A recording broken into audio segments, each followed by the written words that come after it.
Bonjour à tous, ravi d'être là, très content d'échanger avec vous. Alors d'abord je me présente, Frédéric Balletti, je suis en charge de tout ce qui est expérience collaborateur au sein de l'Institut d'études KPAM, dont je vais vous parler rapidement. Aujourd'hui ce que je vous propose c'est de parler d'expérience collaborateur. Alors, comment ça va se passer? D'abord, je vais vous expliquer qui on est, parce qu'il faut que vous compreniez un peu d'où vient tout ce que je vais vous raconter. C'est indispensable. Ensuite, je vais vous expliquer pourquoi aujourd'hui nous sommes à l'ère de l'expérience. Pourquoi est-ce qu'on parle d'expérience tout le temps? Pourquoi est-ce qu'on parle d'expérience client? Pourquoi est-ce qu'on parle d'expérience collaborateur? Pourquoi est-ce qu'on parle d'expérience patient aussi? Un sujet qui est en train de monter en puissance. Donc pourquoi on parle d'expérience? Je vais vous montrer très rapidement une slide, les statistiques aussi sur l'impact qu'il y a dans les organisations. Ensuite, je vais vous partager les 5 critères indispensables à la bonne modélisation d'un parcours collaborateur, ou à la bonne modélisation de l'expérience collaborateur, parce que c'est indispensable d'en parler. Je vais vous expliquer rapidement aussi comment on travaille, pour la simple et bonne raison, c'est que vous compreniez aussi d'où va venir les 5 attentes fondamentales par lesquelles je vais terminer ce webinaire. 5 attentes fondamentales qui sont en fait ni plus ni moins qu'un outil. Un outil, une manière de penser qui permet d'aller bien au-delà de la segmentation RH classique dont on parle habituellement, mais ça on va y revenir. Si vous avez la moindre question, n'hésitez pas. Il y a un petit chat que vous avez déjà repéré.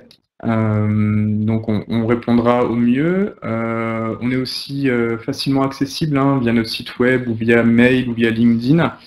Donc n'hésitez pas, on est toujours à disposition et ce sera avec plaisir qu'on répondra à vos questions. Alors c'est parti. KPAM, qui sommes-nous? Donc nous sommes un institut d'études. On a été créé en 2004. En 2004, et notre spécificité, c'était déjà l'analyse des verbatims.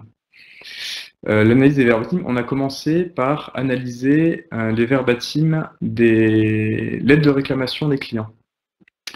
Et ensuite, il y a 5 ans, on s'est dit mince, on a exactement ce qu'il faut, on a une matière incroyable qui nous permettrait de modéliser l'expérience des clients. Parce que finalement, les verbatims, c'est ni plus ni moins que l'expérience des clients qui nous partagent. Et donc, ces expériences cumulées nous permettaient d'avoir la matière nécessaire pour pouvoir modéliser cette expérience globale. Donc, c'est là qu'est né, du coup, le tracker de l'expérience client, qui est comme le tracker de l'expérience collaborateur dont on va parler. Et puis, il y a 5 ans également, nos clients nous ont demandé aussi de modéliser l'expérience collaborateur, à partir des verbatims des collaborateurs, notamment qui venaient des études d'engagement. Vous savez, ces verbatims dont on ne sait jamais trop quoi faire après une enquête d'engagement. Donc on a commencé à travailler là-dessus. Et oui, tout à fait.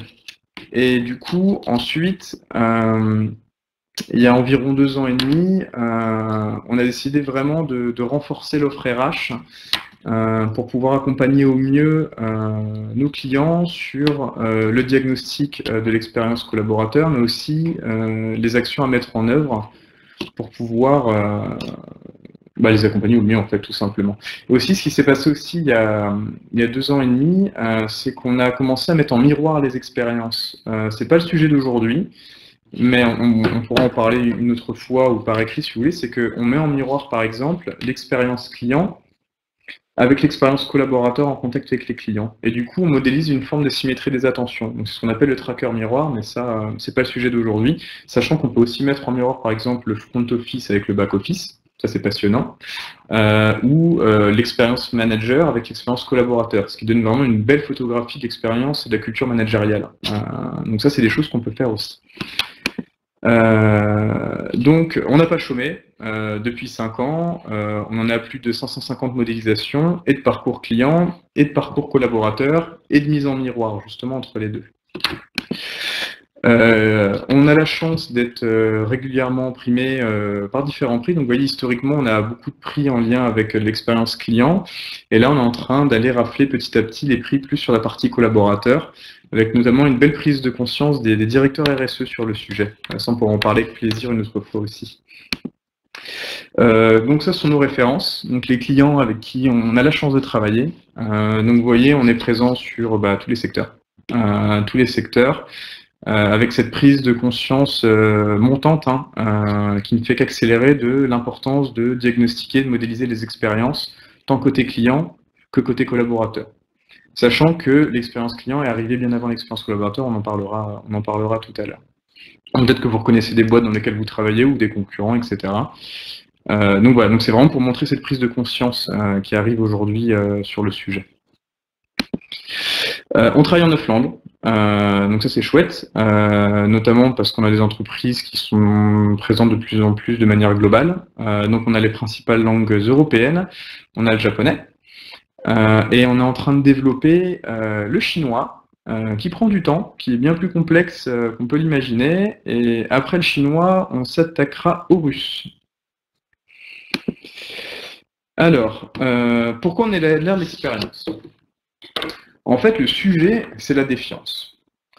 Il y a 20 ans environ, il y a ce sujet de la défiance qui a commencé vraiment à exploser, mais une défiance vis-à-vis des politiques, du monde politique, des citoyens vis-à-vis du monde politique. C'est-à-dire qu'il y a 20 ans, le citoyen a commencé à s'apercevoir que l'homme politique pouvait dire des choses et faire l'inverse.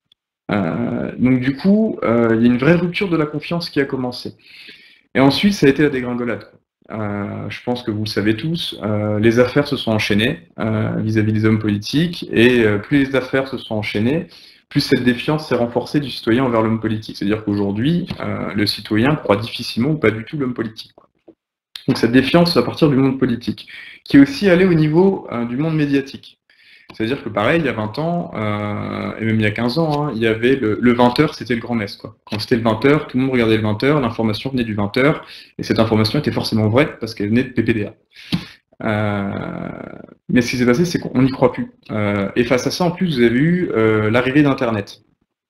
L'arrivée d'Internet, c'était quoi? L'arrivée d'Internet, c'était d'une part la possibilité à chacun de s'exprimer sur les sujets, et d'autre part, l'arrivée de médias alternatifs. C'est-à-dire que le 20h, c'était plus le seul média. Donc avec cette arrivée, avec cette défiance et cette arrivée d'Internet, ce modèle alternatif est arrivé un peu tout ce qui est thèse complotiste finalement. C'est-à-dire que toute information qui arrive à un média aujourd'hui, il ne se passe pas 3 minutes sans que vous ayez une thèse complotiste derrière sur des médias alternatifs. C'est-à-dire que le citoyen ne croit plus en les médias. Il va chercher d'autres médias, il va chercher des contre-arguments parce qu'il n'y croit pas. Parce qu'il a vu plusieurs scandales, il a découvert qu'on ne disait pas forcément la vérité. Donc cette défiance qui naît du monde politique est aussi née dans le monde médiatique. Donc c'est pour ça qu'on parle d'une défiance issue de la sphère politico-médiatique, à la fois par un changement de comportement et aussi par l'arrivée massive d'Internet. C'est important de commencer par là, parce que ça c'est la genèse en fait.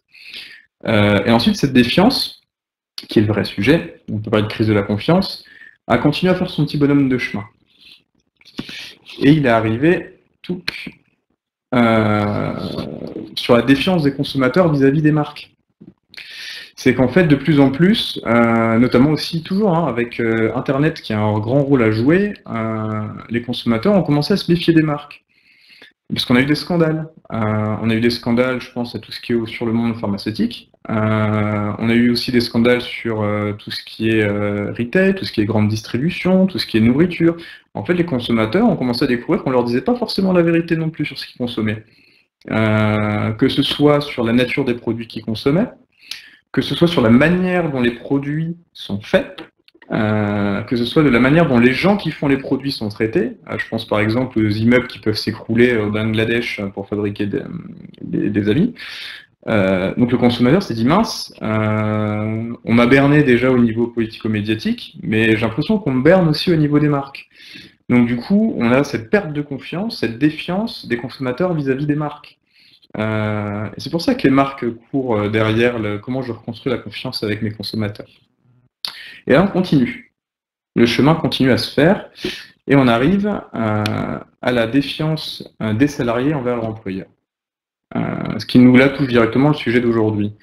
C'est-à-dire que sur ce climat de défiance généralisée, plus sur les actes qui étaient mis ou pas en œuvre dans les organisations, les salariés se sont méfiés de plus en plus des discours des directions générales. De la même manière que pour le politique, que je vous ai dit tout à l'heure, c'est qu'ils ont commencé à voir qu'il pouvait y avoir un grand écart entre le discours de la direction générale et ce que eux vivaient au quotidien en fait dans l'organisation. En disant, mais en fait, ce qu'ils sont en train de me dire, c'est pas du tout ce que je suis en train de dire. Ou les projets sur lesquels il nous a dit qu'on allait aller, c'est pas du tout ce qui est en train de se passer. Donc du coup, vous avez une défiance qui s'est renforcée au sein même des organisations, des salariés envers les employeurs. Et d'ailleurs, il y a des études très, très importantes là-dessus qui sont faites par Sciences Po de mémoire, qui démontrent que plus l'institution est éloignée du citoyen, ou plus la direction est éloignée du collaborateur, moins il y a de confiance. D'où l'importance, quand je reviens sur l'organisation, des managers de proximité. Parce qu'on croit plus la personne à qui on peut parler que la personne qu'on voit de loin seulement quand il fait les vœux de fin d'année. Donc cette défiance-là, c'est ce qui fait qu'on arrive à l'ère de l'expérience. Mais avant de vous expliquer un peu plus en profondeur, je vais vous montrer aussi les statistiques que ça donne au niveau de l'organisation. Donc là, ce sont des stats que vous connaissez. Moi, j'aime bien les animaux. Ce sont les stats de l'étude de Gallup que vous devez connaître. La dernière date de 2018 de mémoire. Vous savez, ils ont divisé les salariés en 3 catégories. Vous avez les engagés, ou même activement engagés. Vous avez les désengagés et vous avez les activement désengagés. Vous savez, il y a Isaac Getz, un peu le père du management en France, et de l'engagement plutôt, pardon, qui a aussi utilisé ces 3 catégories-là. Et les statistiques sont désastreuses pour la France, quoi. C'est-à-dire qu'aujourd'hui, on a, d'après ces stats, 6% seulement de Français qui se déclarent engagés. Donc pourquoi une poule? Isaac Getz parle de pile aux œufs d'or. C'est-à-dire qu'elle génère des idées, c'est eux qui vont embarquer votre entreprise, qui vont avoir des idées innovantes, qui vont tester des nouvelles choses, qui vont embarquer les collègues, sont vraiment des personnes clés, vos personnes engagées. Donc ils font des œufs d'or, c'est important. Ensuite, vous avez le ventre mou. Le ventre mou, c'est les désengagés. Donc les désengagés, vous avez l'endormi au milieu, 69% des salariés français se sont déclarés désengagés. C'est un truc de dingue. Eux, ceux qui viennent, ils font leurs heures, mais ils font juste leurs heures, quoi. C'est-à-dire qu'ils vous apportent pas d'idées, ils vous apportent pas d'énergie, ils mettent pas leur âme dans le travail, quoi. Ils viennent pour toucher le salaire à la fin du mois, parce qu'il faut bien travailler pour faire autre chose à l'extérieur. C'est pas eux, en fait, votre locomotive. Et enfin, vous avez les derniers, qui représentent quand même, sur la déclaration des Français, 25%, ce sont quand même les activement désengagés. Activement désengagés, pourquoi? Parce que non seulement ils sont désengagés, mais eux, ils utilisent une énergie toute particulière pour aller détruire les idées de ceux qui sont engagés. C'est pour ça que M. Gates utilise l'image du renard, en fait, parce que le renard, il va manger les œufs, il va même manger les poules, finalement. Donc du coup, ce sont des gens qui utilisent leur énergie pour empêcher l'entreprise d'avancer. Parce que du coup, ce sont des gens qui sont frustrés. Des gens qui vont peut-être même pas rester longtemps, mais qui vont faire assez de casse avant de partir, quoi. Donc ça, c'est l'état de fait que je sors de l'étude Gallup. Après, je ne vais pas revenir sur les statistiques d'absentéisme que vous connaissez tous avec les différents baromètres. Je ne vais pas revenir sur les gros sujets de turnover que vous connaissez tous aussi. Enfin, bref, sur ces statistiques-là, ou sur l'accidentologie, etc. Donc on voit bien qu'il y a un sujet là-dessus. Donc j'ai la défiance et j'ai les conséquences dans l'organisation. Donc voilà pourquoi on est à l'ère de l'expérience, parce que finalement, pour lutter contre la défiance, la seule chose que je dois faire, c'est reconstruire de la confiance. Et pour reconstruire de la confiance, en fait, il faut des actes, quoi. C'est tout. C'est par des actes qu'on va reconstruire de la confiance. Et qu'est-ce que l'expérience, sinon des actes? Des actes qu'on met en œuvre ou des actes qu'on ne fait pas. Mais l'expérience, ce sont des actes.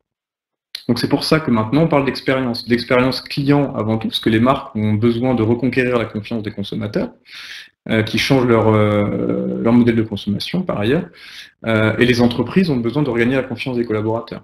Regagner la confiance des collaborateurs qui sont présents, mais aussi gagner la confiance des collaborateurs qu'on vient de recruter, puis les attirer aussi, et puis les garder plus de 3 mois, voire 6 mois. Ça, c'est un autre sujet, on pourra en reparler. Donc du coup, ce qui est très important, c'est qu'aujourd'hui, ce qu'on aime bien dire chez KPAM, c'est qu'il faut qu'on passe du marketing du discours au marketing des actes. C'est-à-dire que le discours ne suffit plus. On regarde ce que vous faites. Vous voyez, le marketing du discours, c'est un peu le hamburger que vous voyez sur l'affiche, et le marketing des actes, c'est le hamburger qu'il y a dans la boîte, quoi. Du coup, vis-à-vis de la marque, c'est la même chose. Et on va en parler. Donc le truc, c'est, ouais, mais quels actes? Comment construire des actes? Mais pas n'importe quel acte, en fait. C'est que finalement, c'est une opportunité qu'on a aujourd'hui, c'est d'utiliser ce qu'on a sur le terrain, et c'est l'intelligence collective. C'est-à-dire que c'est l'opportunité aujourd'hui de se tourner vers les collaborateurs qui vivent leur travail au quotidien, se rapprocher de ce qu'on dit en ergonomie du travail réel, en fait, qui eux ont les idées pour que ça fonctionne bien. Eux, ils vont vous parler des choses qui fonctionnent bien, ils vont vous parler des choses qui les frustrent. Ils vont parler de leurs idées. Et là, faut saisir cette opportunité de construire cette expérience collaborateur à partir de ce qu'ils nous racontent. Et ça permettra encore mieux de lutter contre quelque chose qu'on appelle en sociologie des organisations, c'est le silence organisationnel. Le silence organisationnel, c'est le nuage qui est là au niveau de cette flèche-là. C'est-à-dire que c'est le nuage qui empêche aux directions générales de vraiment savoir ce qui se passe sur le terrain. Et le souci, c'est que les projets qu'on construit aujourd'hui, on les construit sur ce qu'on appelle le travail prescrit. Donc le travail qu'on pense, tel qu'on pense qu'il est fait sur le terrain. Donc en fait, on construit des projets sur quelque chose qui n'est pas vrai. Donc après, il ne faut pas s'étonner finalement que nos projets aient du mal à se déployer, parce qu'en fait, ils ont été construits sur quelque chose qui n'était pas vrai. Et donc du coup, en ouvrant la voie aux collaborateurs, on se donne la possibilité de se rapprocher plus de ce travail réel. Donc du coup, de construire aussi des projets qui sont en accord avec ce qu'ils vivent vraiment sur le terrain. Donc c'est une grande opportunité. Et c'est ça qui est dingue, c'est que dans une période VUCA où tout bouge très vite, on a tendance à se renfermer sur moi-même et à verrouiller le circuit de décision sur une, deux personnes, alors que c'est l'opportunité d'aller voir les gens qui sont sur le terrain, qui savent exactement qu'est-ce qu'il faut faire. Donc construire des actes, mais pas n'importe quel acte. Se baser sur l'expérience vécue sur le terrain. Et du coup, pour construire cette expérience, donc la modéliser, nous on appelle ça modéliser, nous on a vu qu'il y avait 5 critères clés, des critères indispensables qu'on vous partage pour modéliser correctement cette expérience. Le premier critère, c'est de construire, c'est ce que je viens de vous dire, selon le point de vue des collaborateurs, pas selon votre point de vue, pas selon le point de vue de l'interne. On aime bien dire chez KPM que nos plus grands concurrents, en fait, c'est vous. C'est vous, c'est quand vous vous mettez dans une salle de réunion tous ensemble, armés de vos post-it et de vos marqueurs, et que vous posez le parcours collaborateur sur ce tableau blanc. Le grand avantage de ce système-là, c'est qu'au moins ça vous fait travailler ensemble, donc ça c'est chouette, ça vous engage sur un projet commun, ça c'est très bien. Mais vis-à-vis du parcours collaborateur, j'ai envie de vous dire que la valeur ajoutée est faible. La valeur ajoutée est faible parce qu'en fait, vous avez énormément de biais. C'est-à-dire que vous construisez un parcours collaborateur à partir de ce que vous pensez que les collaborateurs vivent. C'est un biais gigantesque. On en revient sur le fameux silence organisationnel dont je vous parlais. C'est-à-dire que vous basez votre parcours collaborateur à partir de la vision que vous avez du travail réel, qui est en fait le travail prescrit, donc qui n'est pas la vérité. Donc du coup, vous augmentez le risque d'aller complètement à côté de la plaque. Donc vous allez utiliser une belle énergie, ça c'est chouette, vous allez construire quelque chose qui n'est pas forcément réel. Donc du coup, il y a de grandes chances que ça plante. Le deuxième problème, c'est que souvent, et je suis le premier, je l'ai fait, souvent c'est qu'on aime bien faire ça entre RH par exemple. C'est-à-dire qu'on va se retrouver avec le responsable formation, le responsable développement des compétences formation, le responsable QVT, le responsable juridique, etc. Et on va construire le parcours collaborateur entre nous. Comme si finalement l'expérience collaborateur n'était qu'un sujet RH, ce qui n'est pas le cas. Et ça c'est important de le savoir et on va en reparler tous ensemble tout à l'heure. Donc non, il faut construire le parcours collaborateur à partir de la vision du terrain, donc des expériences partagées par les collaborateurs. Là, vous aurez moins de chances de vous planter. Le deuxième critère indispensable, c'est que le parcours collaborateur, ça doit pas être votre segmentation RH classique. J'ai mis cartographie des processus internes, mais en fait, c'est que c'est souvent, on fait la segmentation RH, vous savez, attraction, recrutement, onboarding, management, QVT, rémunération, etc., etc. Non, c'est bien parce qu'il faut le faire, mais non, le collaborateur qui vient dans l'organisation, il s'en fiche en fait. La segmentation, ça lui parle pas. C'est-à-dire que lui, quand il vit quelque chose, il s'en fout d'où ça vient.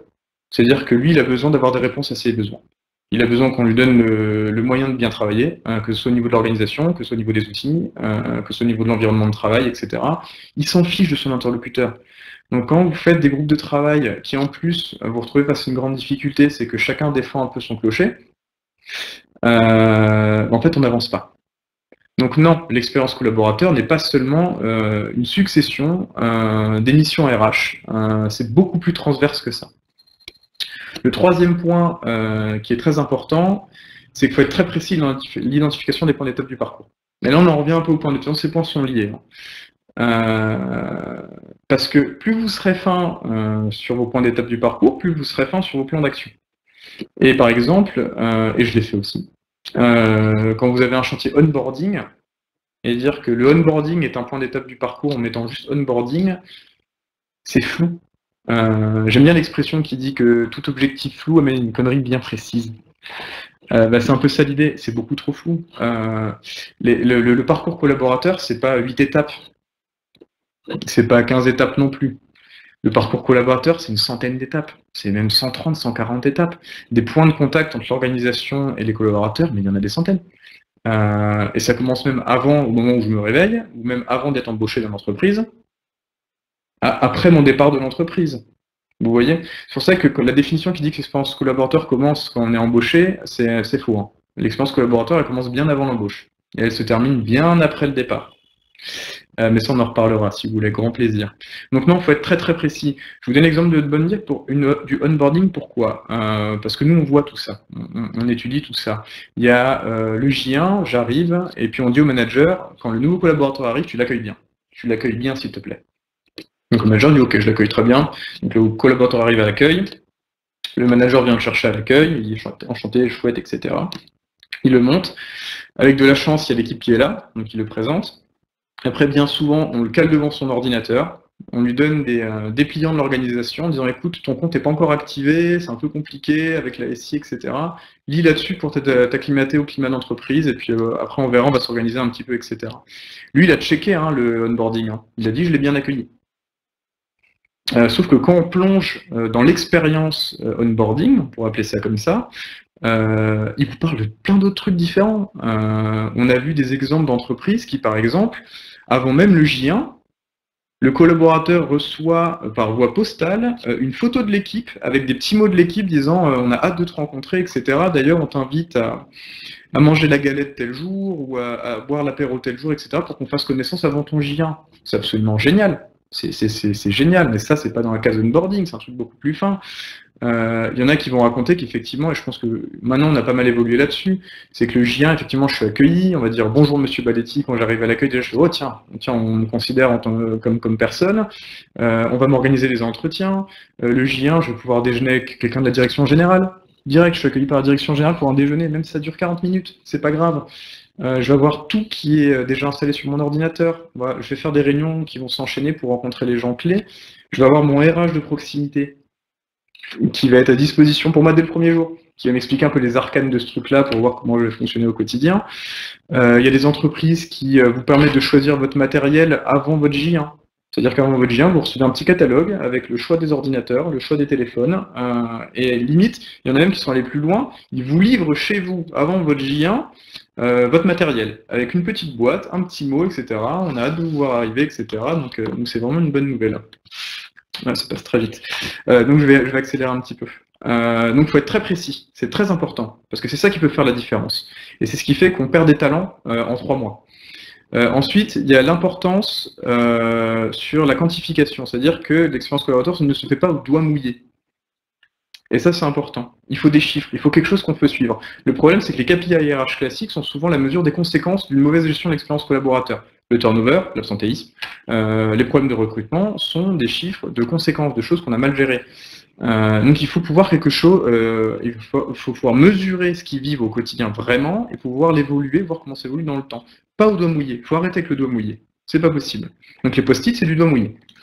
La 5e étape très importante, c'est ensuite de pouvoir dégager les priorités d'action. Parce que je vous dis, une modélisation d'expérience collaborateur, c'est une centaine de points d'étape. Donc comment je vais trouver là-dedans les 4 chantiers sur lesquels on va travailler à fond cette année? Parce qu'on va travailler sur 4 chantiers. L'expérience collaborateur, c'est 4 chantiers par 4 chantiers. Parce que ces chantiers, il faut y aller à fond. le truc souvent, c'est qu'on se disperse sur plusieurs chantiers parce que chacun veut défendre son métier. Vous voyez, la formation veut faire la formation, le recrutement veut faire le recrutement, la QVT veut faire la QVT, etc. Donc on se disperse et on n'arrive pas au bout de notre système, plutôt que prendre 4 chantiers par 4 chantiers. Et pour ça, il faut pouvoir prioriser les actions. Et comment on priorise les actions? Vous savez, ça tombe très bien, c'est ce qu'on sait très bien faire, nous. Parce qu'en fait, on a basé notre modèle sur les 5 critères que je vous ai donnés là. Et je vous parlais d'autres choses rapidement, c'est que, admettons, on récupère les verbatims, soit des études d'engagement, soit nous on fait passer des questions, mais en fait, une question simple. Je vais vous donner un exemple. Vous demandez à votre collaborateur à quel point il recommanderait son département ou son entreprise à un proche avec une note de 1 à 10. Admettons que vous avez quelqu'un qui est ravi d'être chez vous, il vous met 10 sur 10, il est heureux, il adore. Ensuite, vous posez une question ouverte qui est très importante, c'est donne-moi dans les détails toutes les raisons qui t'ont poussé à donner cette note. Et là, il vous explique, il vous raconte en fait pourquoi il vous met 10 sur 10. Il va vous donner, par exemple, il va vous donner 3 raisons. Par exemple, il va vous parler, je sais pas, de l'environnement de travail, raison 1, il va vous parler d'équipe vie pro, vie perso, raison 2, et puis il va vous parler des outils de travail, raison 3. Donc il vous donne 3 raisons. Donc nous, à partir de là, il y a 2 choses qu'on sait très bien faire, et c'est très important. La première chose, c'est qu'on peut identifier très finement toutes les thématiques, toutes les sous-thématiques, toutes les sous-sous-thématiques qu'il y a derrière ces raisons-là. Nos concurrents savent très bien le faire, qui sont 100% automatisés. Mais là où ils vont vous sortir une trentaine de thématiques, 40 thématiques grand maximum, non, on vous en sort des centaines. Pourquoi? C'est une grande spécificité, c'est que nous, on a de l'intervention humaine. C'est que j'ai des chargés d'études derrière qui vont plonger dans les verbatims et qui vont avoir une finesse d'analyse qu'il n'y a nulle part ailleurs, qui permet justement d'avoir vraiment cette finesse qui est nécessaire. Et du coup, vous allez me dire, tiens, mais t'es complètement fou, qu'est-ce qu'on va faire avec 130, 140 thématiques? En fait, c'est évident. C'est que plus vous êtes fin sur l'identification des points d'étape du parcours collaborateur, plus vous serez fin sur la mise en place du plan d'action, enfin sur la création du plan d'action, et plus vous êtes fin sur la création du plan d'action, plus vous serez fin sur le choix de ces 4 actions que vous mènerez cette année.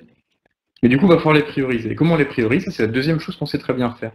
C'est qu'en fait, on a vite vu que l'occurrence, donc le pourcentage de collaborateurs qui vous parlent d'un sujet en question, ne pouvait pas être le seul juge de paix. C'est pas parce que beaucoup de gens vous parlent d'un sujet que c'est la vraie priorité numéro 1 dans leur esprit. La rémunération, par exemple. D'un autre côté, c'est pas parce que peu de gens vous parlent de quelque chose que c'est pas prioritaire. C'est faux. En fait, nous, ça, on arrive à le voir. On arrive à le voir grâce à l'analyse de la syntaxe. En fait, grâce à l'analyse de la syntaxe, on arrive à voir l'intensité du discours, donc l'implication des collaborateurs. Par exemple, sur celui qui vous a mis 10 sur 10, on peut voir que la manière qu'il a de s'exprimer sur la raison 2 démontre un niveau d'implication, une intensité de discours qu'il n'y a pas sur la raison 1 et la raison 3. Donc la vraie raison du 10 sur 10, c'est la raison 2. Donc c'est comme ça qu'on va aider les entreprises à prioriser. En disant, mettez le paquet là, parce que c'est ça qui les engage. Ou c'est ça qui les désengage. D'accord? Donc c'est comme ça finalement qu'on aide à prioriser. Ensuite, voilà ce que ça donne. Après, je m'arrête là sur notre tracker. Ça, c'est ce qu'on appelle un tracker de l'expérience collaborateur. Donc en fait, vous avez les points d'étape du parcours, c'est en haut. Ensuite, vous avez l'occurrence, donc le pourcentage de personnes qui vous ont spontanément parlé du point d'étape du parcours. On est parti sur des questions ouvertes. On n'est pas parti sur les 87 questions fermées, orientées, donc on ne sait jamais quoi faire. Tout part du discours. Donc vous avez l'occurrence, les petites bulles bleues, là, vous voyez. Vous avez l'intensité du discours quand ça se passe bien, c'est les barres bleues. Vous avez l'intensité du discours quand ça se passe pas bien, ce sont les barres rouges. Et puis vous avez un petit bonhomme jaune que vous voyez pas très bien. Lui, c'est le barycentre du discours. Donc c'est la moyenne du nombre de promoteurs et leur intensité de discours, du nombre de neutres et leur intensité de discours, et du nombre de détracteurs et leur intensité de discours. Donc en fait, c'est ni plus ni moins là où on est votre entreprise aujourd'hui sur ce point d'étape en question. Donc c'est ça que vous allez regarder d'année en année. Bonhomme jaune dans le rouge, on est mauvais. Bonhomme jaune dans le bleu, on est bon. Donc voilà, c'est important que je vous pose ça parce que je vais maintenant vous expliquer ces fameuses 5 attentes fondamentales rapidement. Parce que ça vient de là, ça vient de l'analyse des centaines de milliers de verbatims qu'on a analysés très finement. Et c'est là qu'on en a tiré des conclusions que l'expérience collaborateur est bien au-delà de la RH en fait. Mais c'est une opportunité pour la RH. Donc revenons sur ces 5 attentes fondamentales. Alors, c'est ce que je vous disais en introduction.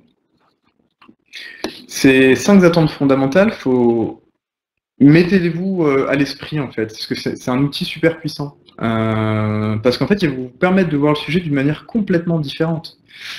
Même si vous travaillez par exemple classiquement sur genre le onboarding, vous dire tiens, on va bosser sur l'onboarding aujourd'hui, posez-vous ces 5 questions-là. avec l'équipe. D'ailleurs, vous allez voir que vous allez devoir en refaire une parce qu'il manquera des gens.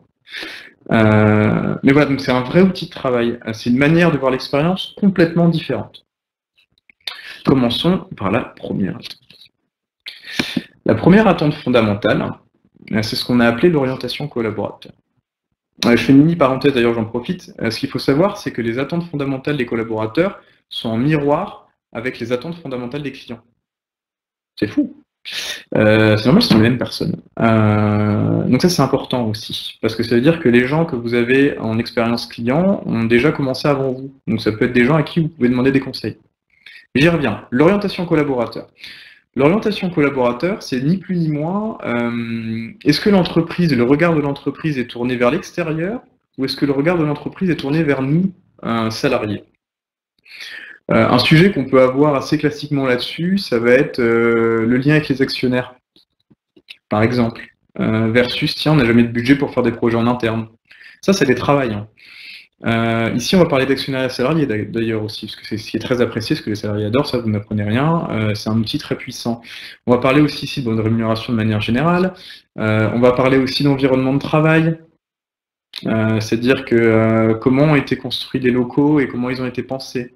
Est-ce qu'ils ont été pensés par une boîte de conseil externe qui vous a dit de faire des open space à tour de bras ou pas? Et comment on les a fait?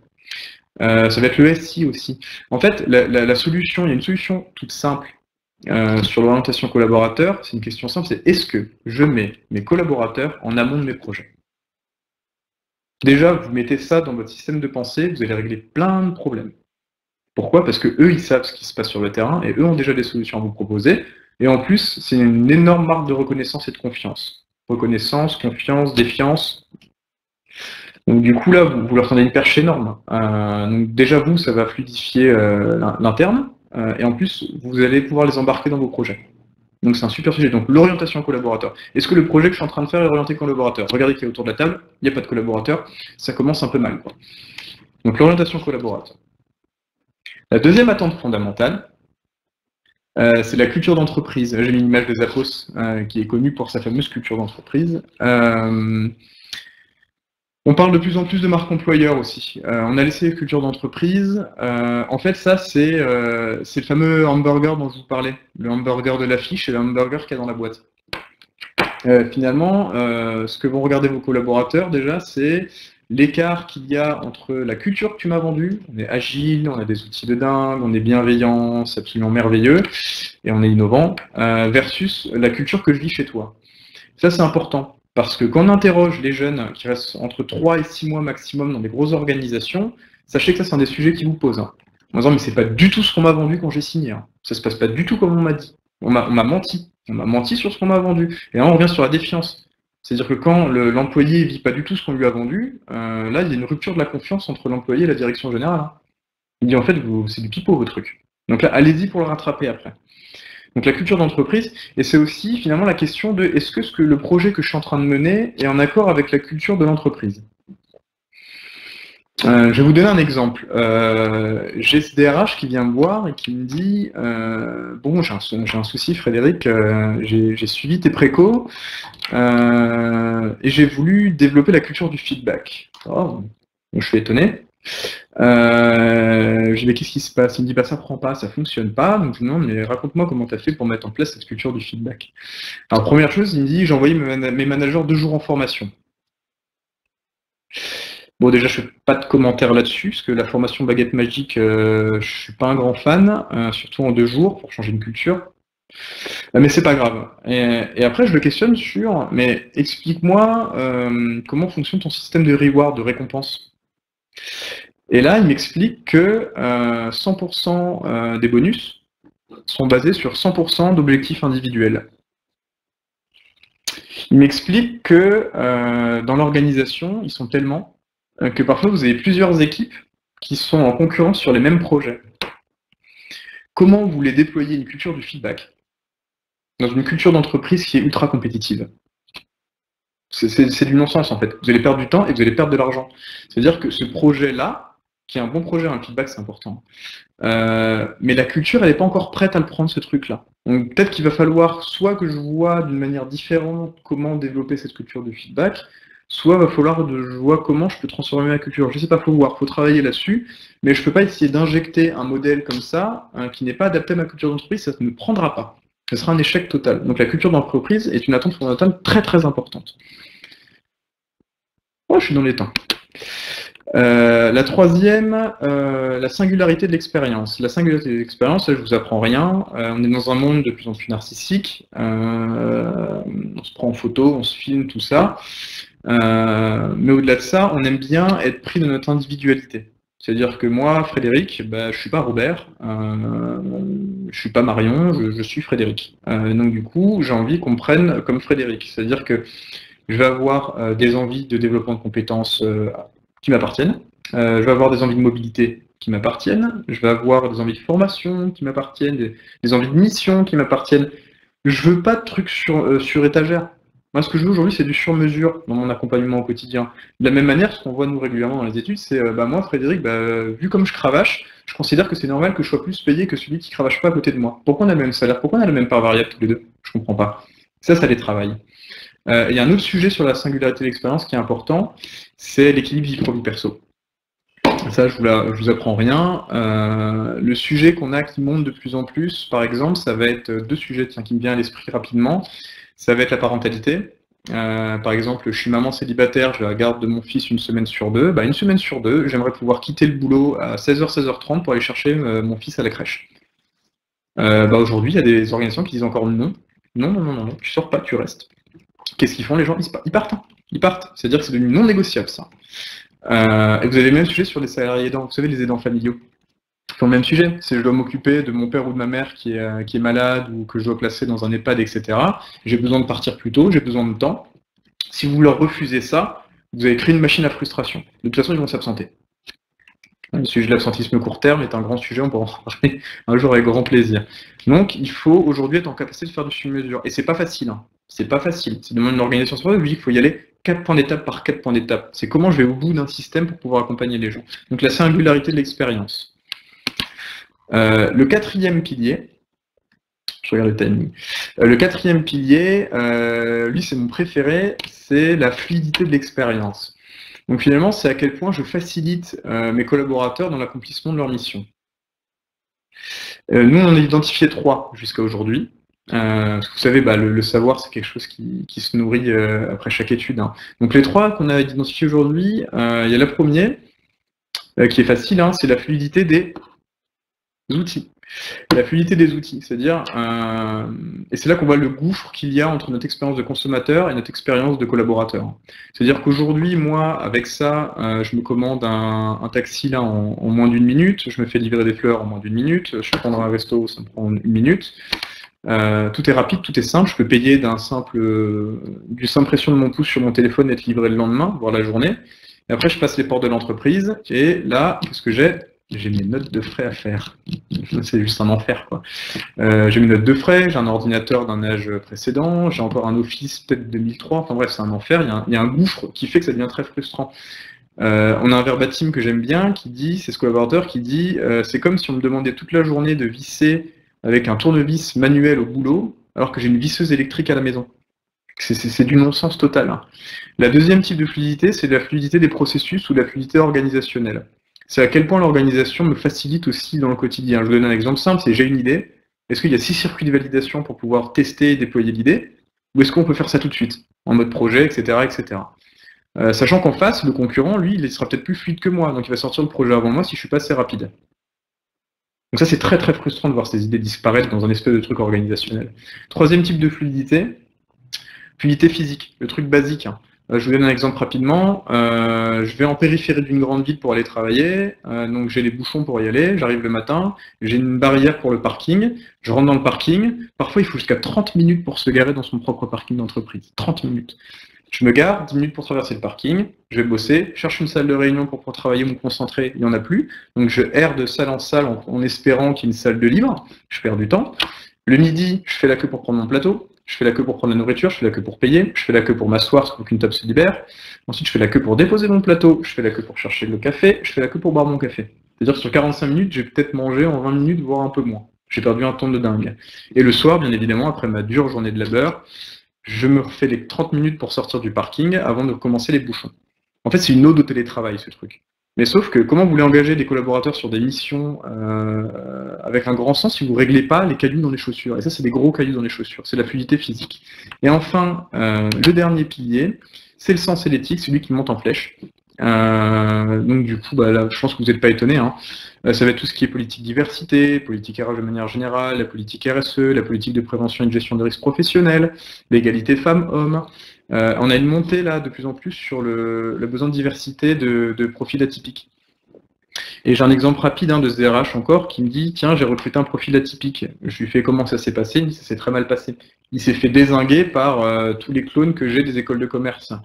Et là, on renvoie sur l'attente fondamentale de la culture d'entreprise. C'est que ce projet d'amener des nouveaux profils, on n'a pas d'abord vérifié si c'était en adéquation avec la culture et les gens qui étaient à l'intérieur. Donc vous voyez, l'importance de ces 5 attentes fondamentales, elles sont liées. Le verbatim que j'aime bien donner sur cet exemple-là, c'est celui du collaborateur qui dit « J'ai adoré le discours de mon directeur général sur l'environnement, jusqu'à le voir sortir avec son 4x4 diesel. » Marketing du discours, marketing des actes. Là, vous les avez perdus. Donc, je finis sur ce slide, comme ça on aura du temps pour des questions. C'est qu'il faut vraiment se dire que l'expérience collaborateur, c'est un vrai changement de paradigme. Et c'est un peu ce que je vous dis depuis le début. C'est que c'est pas qu'un sujet RH. C'est pas un sujet RH. Quand vous interrogez les collaborateurs sur leur expérience de manière générale, ils vous parlent de tout. Ils vous parlent de l'environnement de travail, ils vous parlent des outils, ils vous parlent de la mission, ils vous parlent des interactions, ils vous parlent de la RH aussi, ils parlent de tout le monde. Et en fait, l'expérience collaborateur, c'est l'opportunité aujourd'hui pour les acteurs RH, ou les acteurs qui ont envie de prendre le sujet, de monter d'un cran et de construire cette vision transversale, c'est-à-dire d'aller voir les copains. D'aller voir les copains de la RSE, d'aller voir les copains de la DSI, d'aller voir les copains de l'immobilier des services généraux, d'aller voir les copains du marketing qui ont déjà commencé peut-être sur l'expérience client, pour pouvoir prendre les bonnes pratiques, et construire tous ensemble quelque chose qui est complètement transversal. Donc c'est ça l'opportunité. Pourquoi je dis que c'est une opportunité? Parce qu'aujourd'hui, on a encore beaucoup de RH, et c'est normal, ils ont été formés comme ça, qui restent champions administratifs. Pour reprendre la matrice du GRIC, ils restent champions administratifs. Le truc, c'est qu'on est passé d'un modèle très important, on est passé de la gestion de salariés, c'est pourquoi les RH ont été formés, aussi, à la gestion d'individus. C'est-à-dire que les individus, ils viennent avec leur bagage. Et le RH ne peut pas forcément gérer ça tout seul. Donc c'est-à-dire qu'aujourd'hui, c'est l'opportunité pour les RH d'ouvrir les portes et d'aller voir les copains. Et c'est seulement en travaillant main dans la main avec l'ensemble des fonctions de la direction et de l'entreprise que vous pourrez aborder au mieux ce sujet-là. Je suis dans les temps. Alors, je regarde un peu les questions.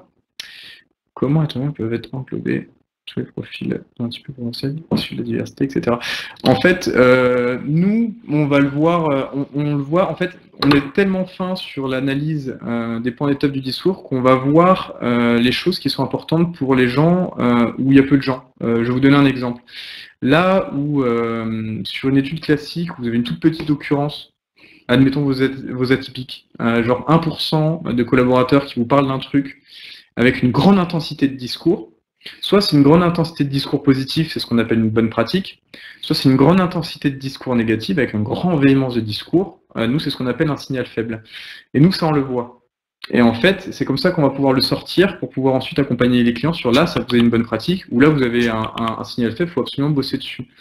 Et c'est vrai que généralement en RH, je l'ai fait moi aussi, c'est le genre de sujet qu'on a tendance à faire sortir de nos projets, parce qu'on se dit attends, c'est pas parce qu'il y a 1% de personnes qui me parlent de ça que c'est important, donc je le sors. Alors que là on se trompe, parce que c'est peut-être justement mes atypiques ou mes talents spécifiques qui ont une attente particulière qu'il faut que je gère, parce que sinon je vais les perdre.